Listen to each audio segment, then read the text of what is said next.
will target that, the inhibition of those. So any differences between us and the fungus, these drugs target those differences. Acyclovir is an antiviral. It mimics the G for in any DNA or RNA. And so because this G doesn't have because acyclovir doesn't have a 3' OH to add onto, when it gets added onto a chain, for instance here, that has no 3' hydroxyl to add onto, so therefore it stops the synthesis. So acyclovir is an antiviral for herpes that is used, and it mimics G and has no 3' OH to add onto. So when you add acyclovir, which is right here, to the chain of DNA, it then stops there. So there are a bunch of antivirals for HIV. So we have protease inhibitors, and we have fusion inhibitors that we've talked about in class. We have reverse transcriptase inhibitors. We have integrase inhibitors. This is why you take a cocktail of these drugs, is because you don't want to develop a resistance to one particular type of drug. So you take a cocktail and you switch that cocktail every now and then as well to keep the virus on its toes. So bacteria develop antibiotic resistance by either blocking how the drug gets in or pumping the drug out faster, so they make more pumps. They will inactivate the enzymes like beta-lactamase. They will break down beta-lactam, or I'm sorry, they'll break down the beta-lactamases so that you can break down the beta-lactams. Apologize about that. So target modifications, so you mutate DNA to make the cellular structure different, but it still functions. So it makes the antibiotic not be able to work on that because that structure has changed, but it still functions for the bacteria. So this is typically what bacteria do to become resistant to antibiotics. Polymyxins and daptomycins. These disrupt the membrane. The good thing about these things is they work on gram-negative, as some of them will work on gram-positive as well. Disruption of the LPS, which is part of gram-negative. So the LPS sits out here on top of the outer membrane. There is poor absorption in the intestinal tract, so giving these to patients is very difficult orally, which is why typically you see them in IV. It's toxic to neurons and kidney cells. This is also detrimental to the patient. Polymyxin is in Neosporin because that's a topical antibiotic treatment, so it doesn't have to go through the patient's digestive system. Colistin is used to treat bowel infections and is a last resort for the drug-resistant strains is Pseudomonas and Klebsiella, which are typically nosocomial or hospital infections that you see. Pseudomonas and Klebsiella are things that we see in hospital settings in terms of people who use ventilators. So they get typically ventilators go into the lungs, and because they can have these on their surface, they get those type of infections. Daptomycin is naturally occurring lipopeptide, disrupts the membrane of gram-positive bacteria, and so it's able to get through the cell wall and get into that inner membrane there, the only membrane that a gram-positive has, and disrupt that.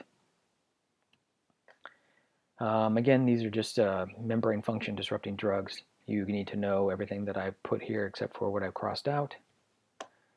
And the reason why I'm not making you learn the clinical use, you'll learn that in nursing school.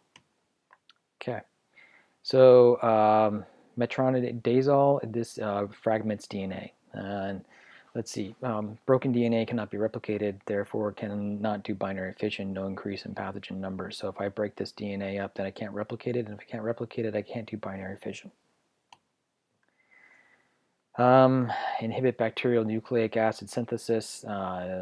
There's some notes here that you should be able to read through. This is all review stuff. I think this should be straightforward for most students. If you don't understand this, you need to review DNA and transcription translation, DNA replication as well. We've already talked about this, the sulfonamides and trimethoprim, but you should know this. You should know that inhibition of mycolic acid synthesis is from Mycobacterium. These are the drugs that can do it.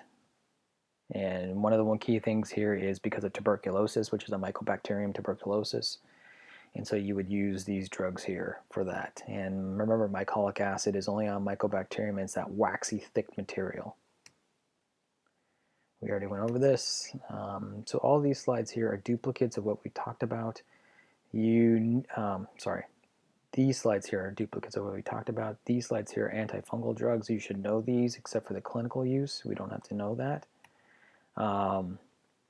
You must know the mechanism of action, drug class, and specific drugs. Remember that protozoans are also eukaryotic and they're multicellular, just like us, so that it's very difficult to treat differences between them and us.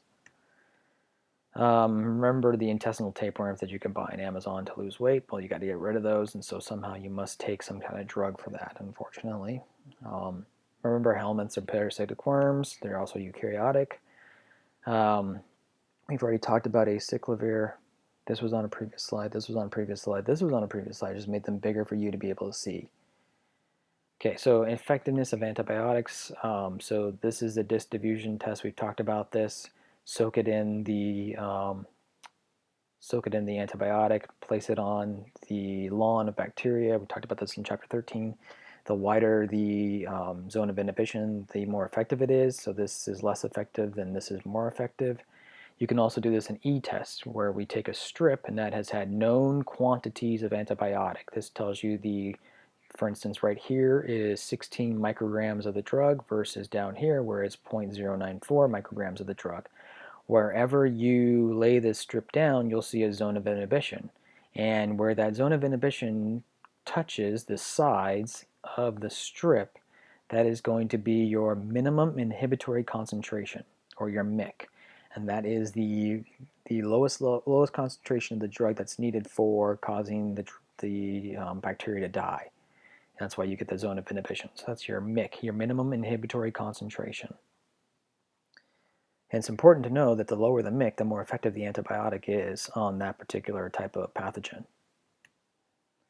So you can also do this in a tube. For instance, here we have increasing concentrations of an antibiotic, and where you stop seeing turbidity is where you have stopped the growth of that bacteria. So here the MIC would be 8 micrograms per mil. And you can do this in a plate, for instance. So here we have 0.06 micrograms per mil is where we stop seeing the growth of the turbidity in the well of the plate. So you go from a low concentration to a high concentration of the antibiotic, and you can watch how that affects a particular pathogen. So where the growth is stopped, you won't see turbidity anymore. Funding for antibiotic research has gone down, and this is quite disappointing because you spend